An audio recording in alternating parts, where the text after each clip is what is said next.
My name is Elena Voss, and my 8-year-old son, Oliver, begged me to leave our house the moment my husband's flight took off. I thought he was just scared of being alone, but I was wrong. Oliver knew things no child should know. He knew about the man watching our house. He knew about the plan to hurt us. And he knew a shocking secret about my husband that would destroy everything I believed about our family.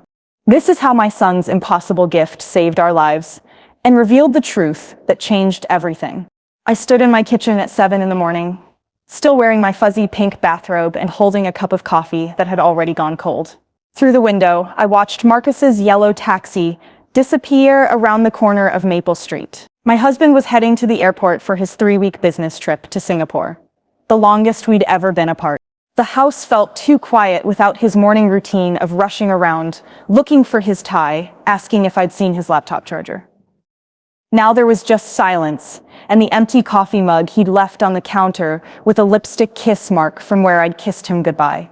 I was thinking about what to make Oliver for breakfast when the back door slammed open so hard it hit the wall. My 8-year-old son burst through the doorway like he was running from a fire.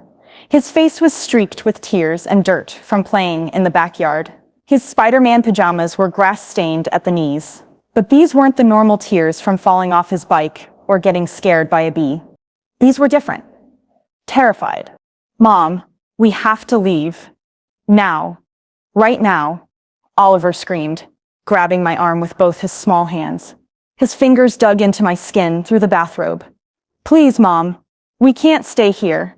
I set down my coffee cup and knelt to his level. Oliver was shaking all over, like he was freezing cold on this warm June morning. "Ollie, what's wrong? Did something happen outside? Did you see something that scared you?" He shook his head so hard his messy brown hair whipped back and forth. "No, Mom, it's not outside. It's here. In the house. We have to go before Dad's plane leaves." My heart started beating faster. Oliver had always been a quiet, thoughtful child. He didn't throw tantrums. He didn't make up wild stories for attention. He was the kind of kid who thought before he spoke and meant what he said. "Sweetheart, tell me what you saw. What scared you so much?" Oliver's small hands moved to grip my shoulders. His eyes, normally a soft brown like his father's, looked almost black with fear. "I can't explain it, Mom, but if we don't leave right now, something terrible is going to happen. I know it sounds crazy, but you have to trust me." I studied my son's face. The terror in his eyes wasn't fake. This wasn't a game or a bad dream he was still caught up in. This was raw, real fear. The kind that makes your stomach drop and your hands shake. "Oliver, you're scaring me. Please try to tell me what happened." "Mom, I saw things. Bad things. A man is coming to our house. He has keys. He knows Dad left today. He's been watching us." Ice ran through my veins. "What man? What are you talking about?" "I don't know who he is, but he's angry at Dad. Really, really angry. And Mom," Oliver's voice dropped to a whisper, "he wants to hurt us." I wanted to tell him he was being silly. I wanted to make him chocolate chip pancakes and turn on cartoons and pretend this conversation never happened. But something in Oliver's voice stopped me. Something that sounded older than 8 years old. "Oliver, did you have a bad dream?" Sometimes dreams can feel very real when we first wake up. "It wasn't a dream, Mom. Or maybe it was, but it's going to happen for real. Today. Soon." He checked the kitchen clock, something I'd never seen him do before. "We have maybe 2 hours before it's too late." Too late for what? Too late to get away before the bad man comes. I stood up, my mind racing. This was impossible. Children didn't predict danger. They didn't know about mysterious men with keys. But Oliver's panic was so real, so desperate, that it was making me panic too. "Mom, please. I know you think I'm just a little kid, but I'm telling the truth. Something is going to happen to us if we stay here. Something really bad." I looked into my son's eyes and saw something that shook me to my core. It wasn't just fear. It was knowledge. Like he knew secrets that an 8-year-old shouldn't know. My hands were shaking now too. Every instinct told me this was crazy. But every instinct also told me that Oliver wasn't lying. "Okay," I heard myself say. "Okay, Ollie, go pack a bag. We're leaving." Oliver's face collapsed with relief. Thank you, Mom. Thank you for believing me. As he ran upstairs to his room, I stood alone in my kitchen, wondering what I'd just agreed to do, and wondering how my quiet morning had turned into something that felt like the beginning of a nightmare. I could hear Oliver moving around upstairs, opening drawers and closets. The sounds were different from his usual slow, careful movements. He was rushing like someone who knew exactly what he needed to do. My hands shook as I tried to think clearly. Where could we go? I couldn't call Marcus, he'd be on his plane soon. And even if I could reach him, what would I say? Our 8-year-old son had a scary feeling. So we're running away from home. But even as I thought it, I knew it was more than just a feeling. The terror in Oliver's eyes had been too real, too specific. I ran upstairs to our bedroom and started throwing clothes into our biggest suitcase. Underwear, jeans, sweaters, anything I could grab. My mind felt foggy, like I was moving through thick water. Oliver appeared in my doorway, dragging his small backpack behind him. It was stuffed so full the zipper barely closed. Mom, Dad's flight takes off in 2 hours. We need to be gone before then. I stopped packing and stared at him. Why, Oliver? What happens when Dad's flight takes off? Oliver's face went pale. He opened his mouth, then closed it again. I don't know exactly. But that's when the bad man will come. When he knows Dad is really gone and can't come back to help us. How do you know Dad's flight schedule? How do you know any of this? Oliver didn't answer. He just kept checking his digital watch, a habit I'd never seen him have before. Usually, he didn't care about time at all. Getting him ready for school was always a battle because he'd get distracted by books or toys. Now he was acting like we were racing against a bomb. I grabbed my phone and called my sister Rachel in Portland. She lived 3 hours away, far enough that we'd be safe from whatever Oliver was afraid of. Rachel? It's Elena. I know this sounds crazy, but can Oliver and I come stay with you for a few days? Elena? It's 7:30 in the morning. Are you okay? It's hard to explain, but we need to leave town today. Right now. Rachel was quiet for a moment. She'd always been the practical sister, the one who thought things through. Did something happen with Marcus? No, Marcus is fine. He's on his way to Singapore. It's just, Oliver is scared about something. And I think we should listen to him. Scared about what? I looked at Oliver, who was now standing by my bedroom window, looking out at our quiet street like he expected to see something terrible. I don't know yet. But Rachel, Oliver has never acted like this before. Something is really wrong. Okay, Rachel said, and I could hear her moving around, probably getting dressed. Come on up. I'll make up the guest room. Within 30 minutes, we were loading our suitcases into my car. Oliver kept looking back at our house as we put the bags in the trunk. His expression wasn't sadness like I expected. It was relief mixed with something else I couldn't read. As we drove away from Maple Street, I kept glancing in the rearview mirror at our blue house, with its white shutters and the flower garden Marcus had helped me plant last spring. It looked so normal, so safe, like the kind of place where nothing bad could ever happen. Mom, Oliver said quietly from the passenger seat, have you ever had dreams that felt more real than being awake? The question hit me like a punch to the stomach. For the past few weeks, I'd been having the strangest dreams. Dreams where I was standing in our kitchen, but it wasn't quite right.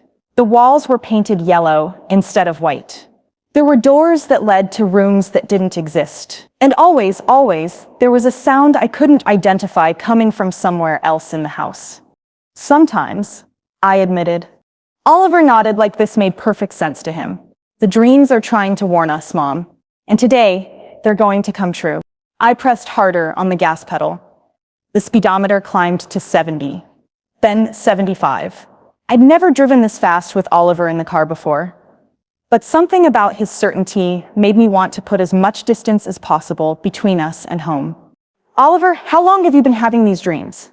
Since I got really sick this winter? Remember when I had that high fever for 3 days? I remembered. Oliver had been delirious, talking to people who weren't there, describing places he'd never been. The doctors said it was just the fever making him confused. What kind of dreams, sweetheart?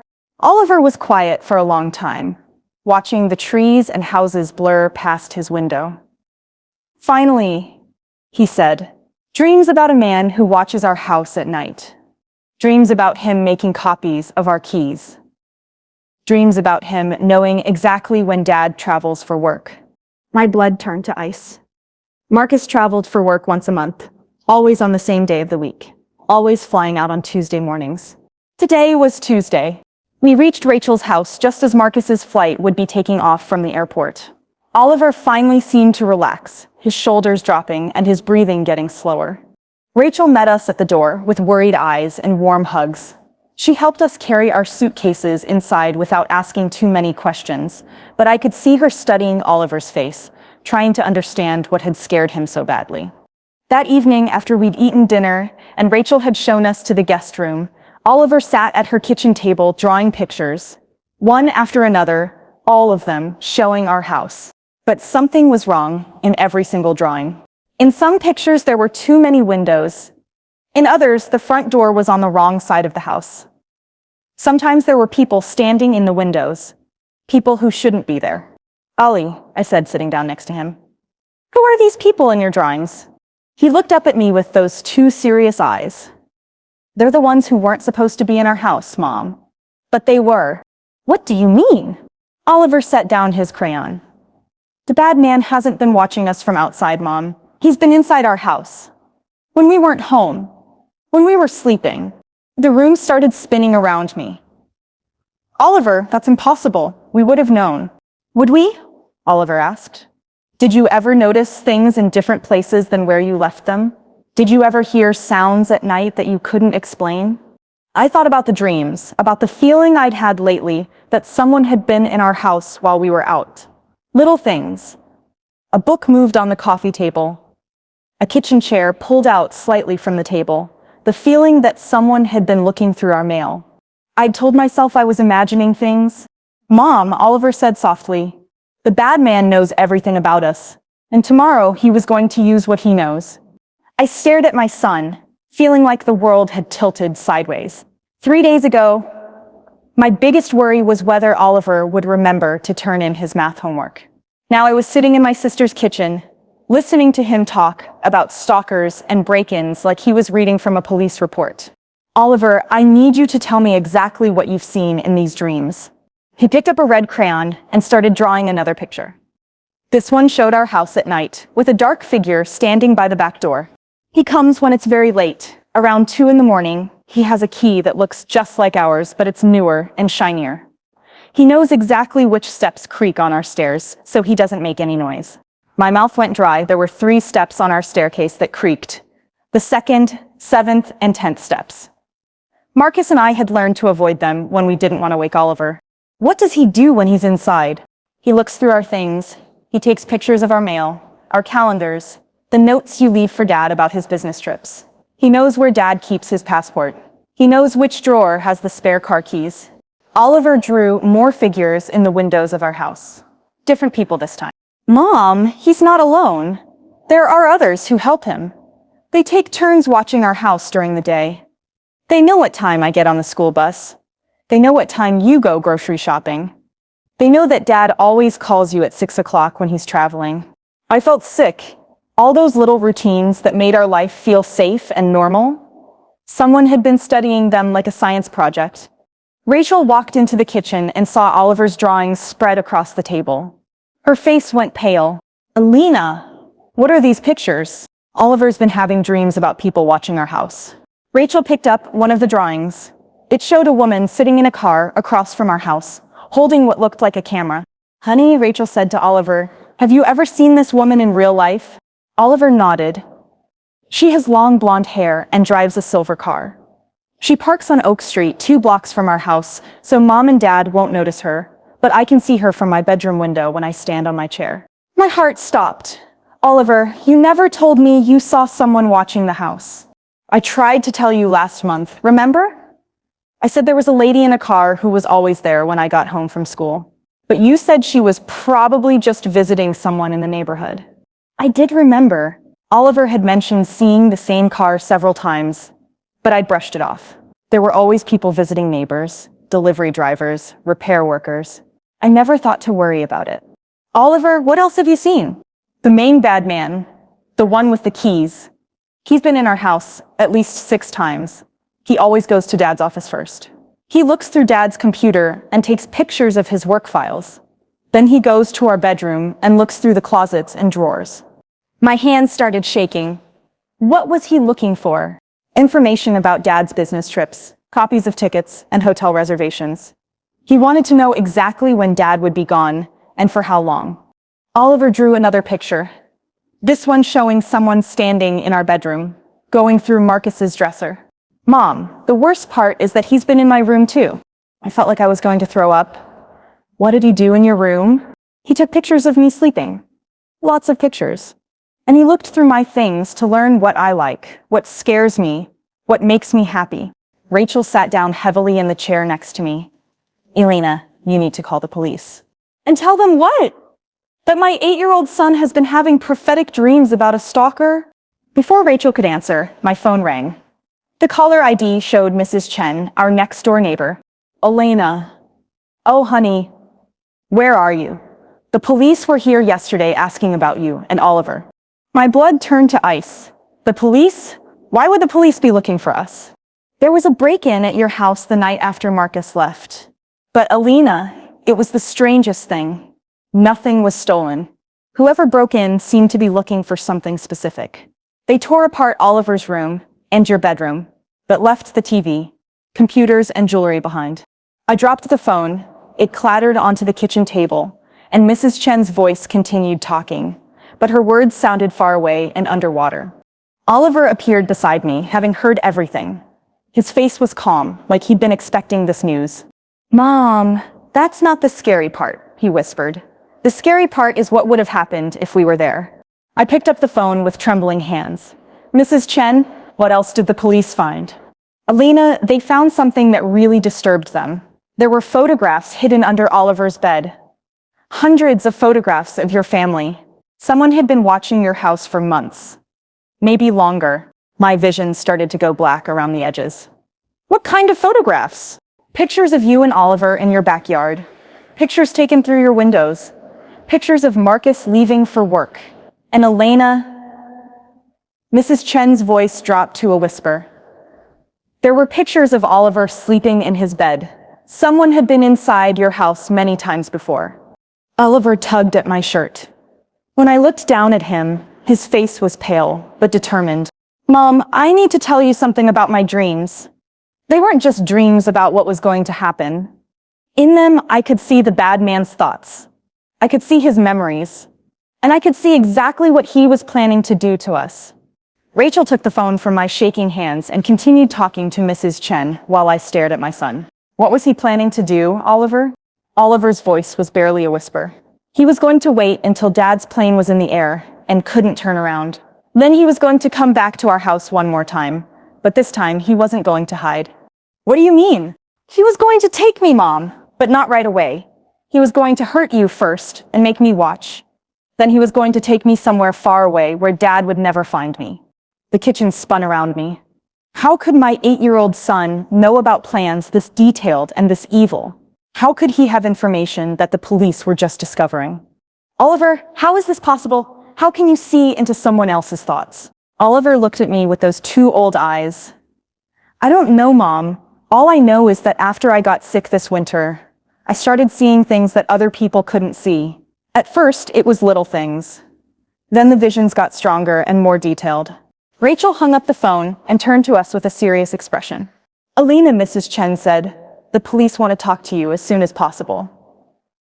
They found evidence that suggests this person has been planning something for a very long time. I pulled Oliver close to me, my mind racing. My son's impossible gift had saved our lives. But as I held him, I realized there was something in his expression that suggested we weren't safe yet. Oliver, is there more? Is there something else you haven't told me? Oliver nodded slowly. Mom, the man who broke into our house, I know who he is. My heart pounded so hard I could hear it in my ears. Who is he, Oliver? How do you know? Oliver picked up a black crayon and started drawing a face. As the features took shape, I saw a man with dark hair, narrow eyes, and a thin mouth that looked angry even in crayon.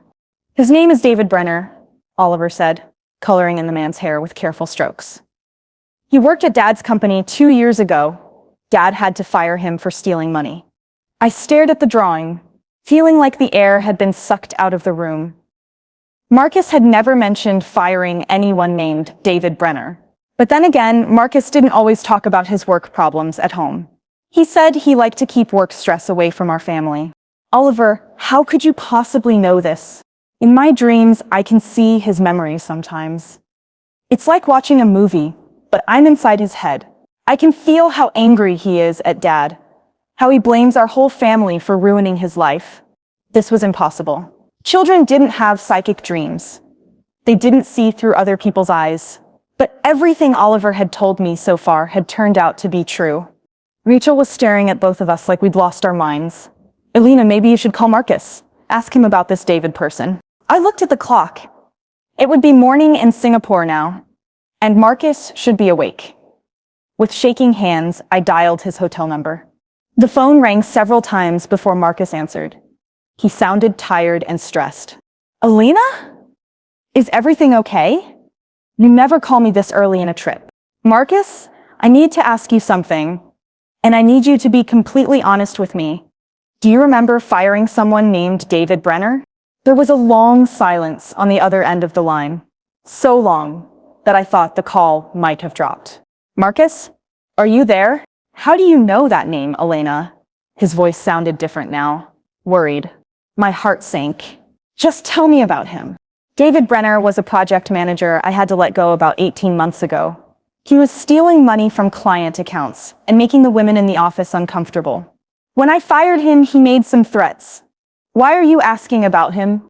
I told Marcus everything. Oliver's panic that morning, our sudden escape to Rachel's house, the phone call from Mrs. Chen about the break-in, the photographs the police found. By the time I finished, Marcus was completely silent. Marcus? Are you still there? Elena, I never told you about David Brenner because I didn't want to worry you. But after I fired him, he didn't just make threats at the office. He started contacting our home too. My blood turned cold. What do you mean? He sent letters to our house. Angry letters blaming me for destroying his life. He called our home phone at night and hung up when you answered. The police said they couldn't do anything unless he actually did something more serious. I felt like I was falling into a dark hole. What did the letters say? He said I had ruined everything important to him.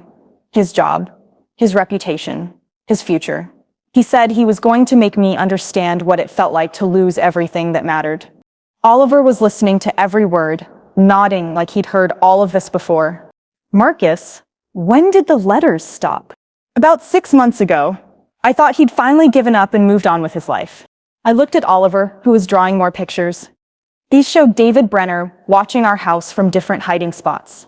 Behind trees, in parked cars, crouched by our fence. Marcus? Oliver knew all of this. He knew David's name. He knew about the threats. He knew David was planning to hurt us. That's impossible. Elena, I never told anyone about David, especially not Oliver. I know it's impossible, but Marcus, what if it's not? What if our son somehow knew we were in danger? There was another long pause. Then Marcus said something that made my hand shake even more. Elena, there's something else I didn't tell you. When David made his threats, he didn't just say he wanted to hurt me. He specifically mentioned you and Oliver. He said the only way to make me truly suffer was to take away my family. The phone almost slipped out of my hands. Why didn't you tell me this? Because I was scared. I thought if I ignored it, it would go away.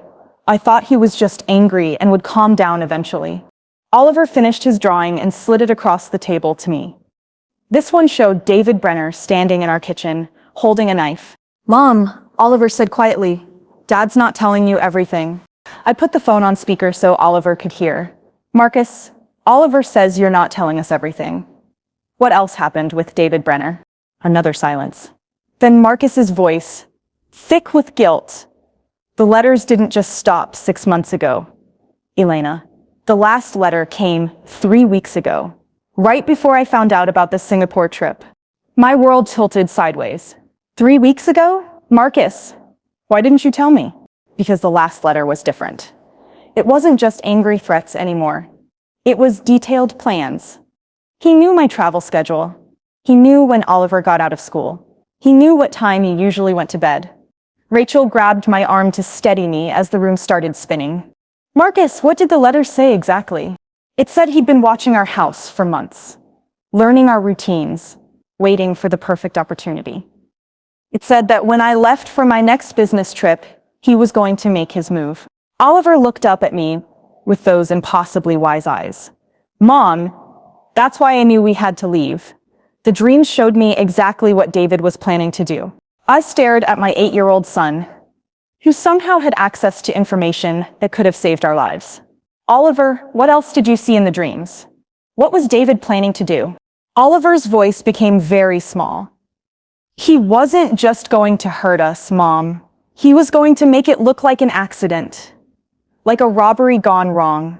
And he was going to make sure Dad never found out the truth about why it happened. The phone crackled as Marcus spoke from thousands of miles away. Elena, you and Oliver need to stay exactly where you are. I'm calling the police in Singapore and back home. And Elena? Yes? Tell Oliver I'm sorry. I'm sorry I didn't protect you both better. Oliver took the phone from me. Dad, it's okay. The dreams helped us get away in time. But Dad, there's something else you need to know. What is it, son? David Brenner isn't working alone. The words hung in the air like smoke. Marcus's voice crackled through the phone speaker, asking Oliver to repeat what he'd just said, but I could barely hear him over the blood rushing in my ears. Oliver calmly picked up his crayons and started drawing again. This time he drew 3 different people standing outside our house. Each one was hiding in a different spot. One behind Mrs. Chen's big oak tree, one sitting in a car down the street, and one pretending to jog past our driveway. There are 4 of them total, Oliver said, like he was describing characters in a TV show. David is the leader, but the others help him watch our house and learn about our family. Rachel leaned over the table to look at Oliver's drawings. Her face had gone completely white. Oliver, honey, are these people you've seen in your dreams? Yes, but I've seen them in real life too. I just didn't know they were dangerous until the dreams started showing me what they were planning. My voice came out as a whisper. Oliver, who are the other people? Oliver drew a woman with short red hair wearing a baseball cap. This is Sandra Walsh. She works at Dad's company too. She's the one who sits in the silver car and takes pictures. I felt like I was drowning. Sandra Walsh works with your father? Marcus's voice came through the phone, sounding shocked. Elena, Sandra Walsh is in the accounting department. She's been with the company for 3 years. I had no idea she was involved in any of this. Oliver continued drawing. Sandra is angry because she thinks Dad got a promotion that should have been hers. David convinced her that Dad cheats and lies to get ahead. The next drawing showed a tall man with glasses and a beard. This is Robert Kim. He used to work with Dad too, but Dad fired him last year for being late all the time and not doing his work properly. Marcus groaned through the phone. Robert Kim. Yes, I remember him. He was always complaining that other people got special treatment. When I fired him, he said it wasn't fair. And the 4th person?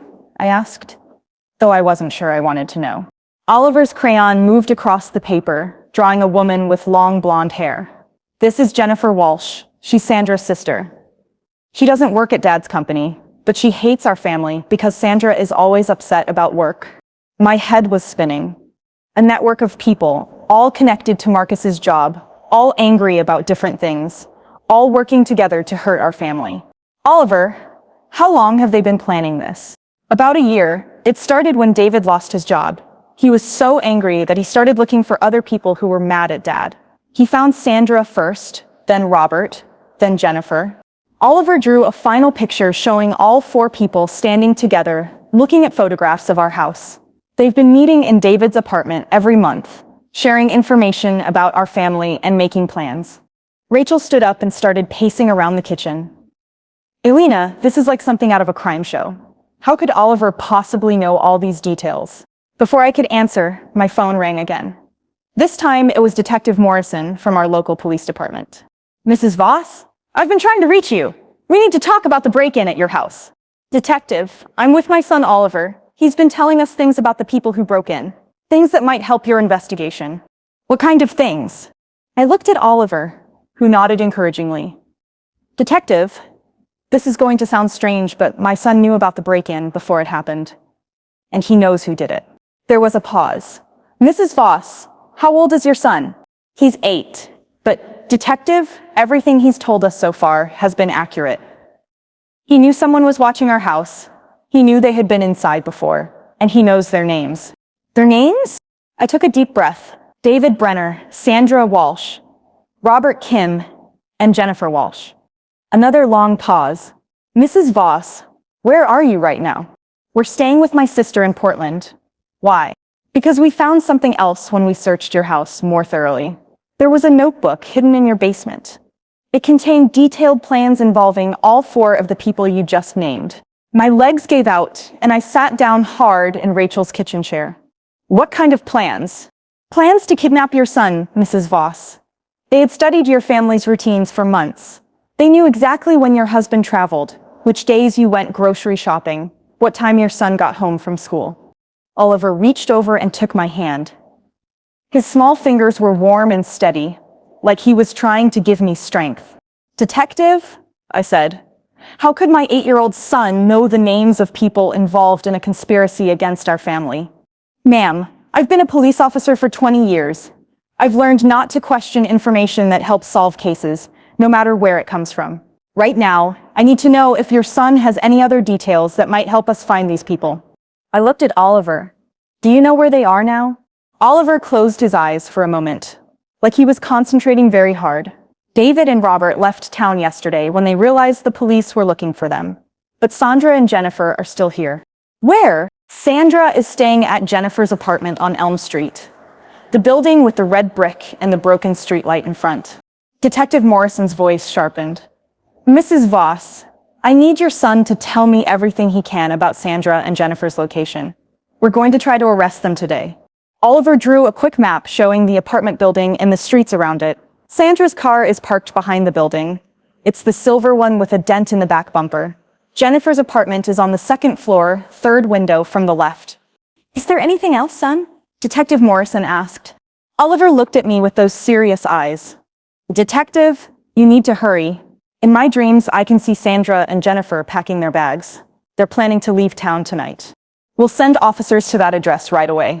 After Detective Morrison hung up, the 3 of us sat in Rachel's kitchen in stunned silence. Finally, Rachel spoke. Elena, I don't understand how any of this is possible, but I believe Oliver saved your lives. I pulled my son close to me. Oliver, I need to ask you something important. Are we safe now? Do you see any more danger in your dreams? Oliver was quiet for a long time, and I could see him thinking carefully about his answer. Mom, we're safer than we were, but there's still something I haven't told you about Dad. My heart stopped.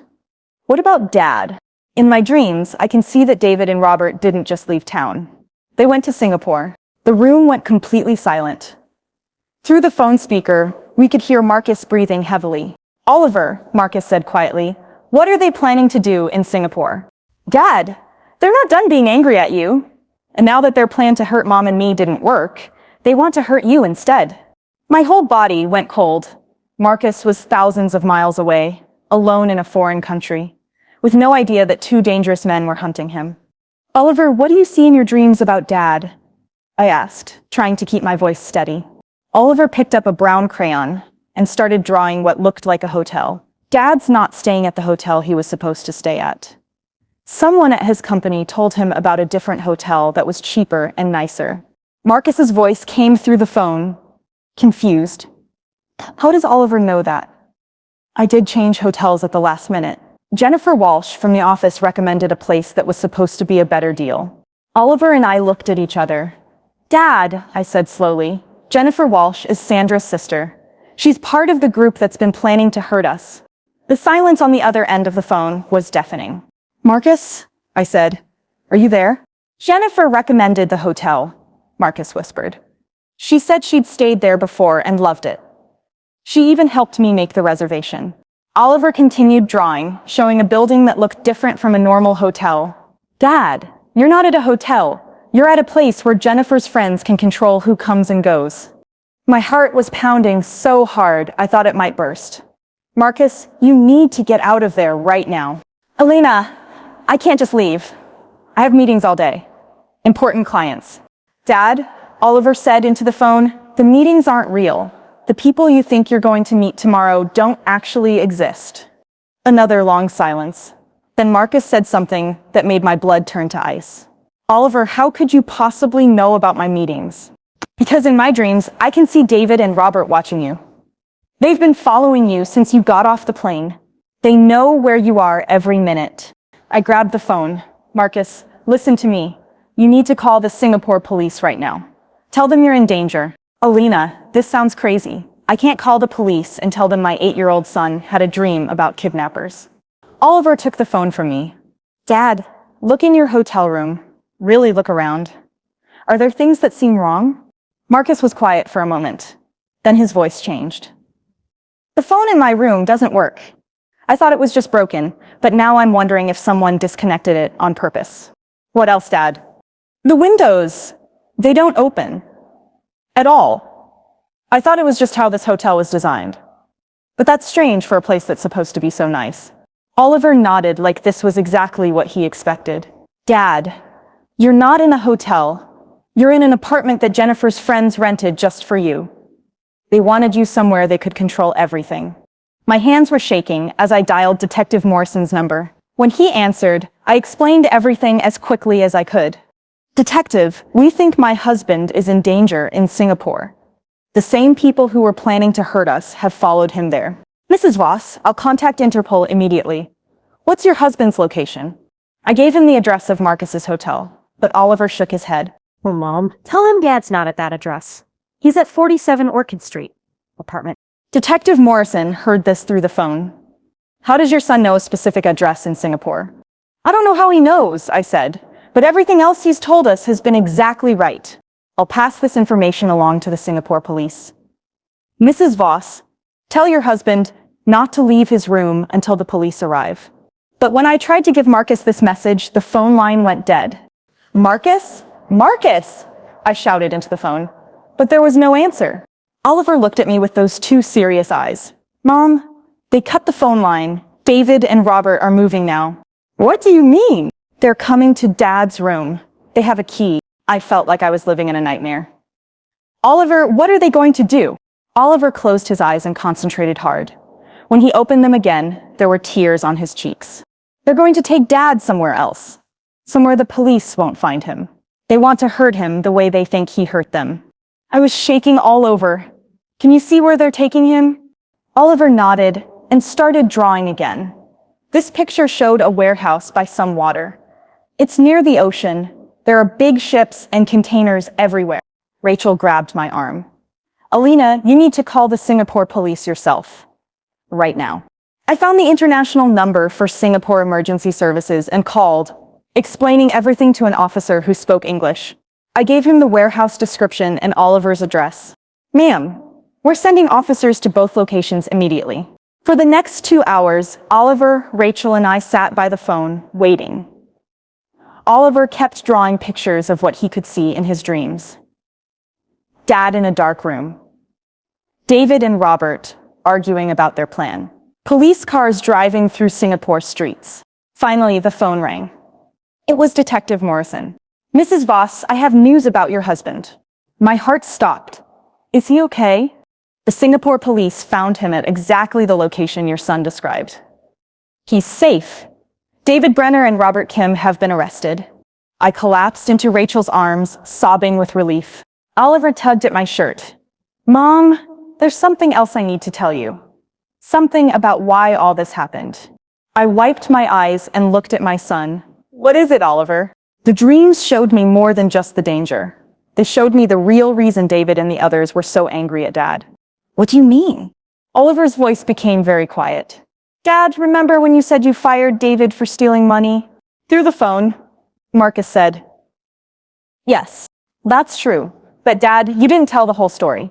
The room became completely silent as we waited for Oliver to explain the secret that would change everything we thought we knew about our family and the people who had tried to destroy us.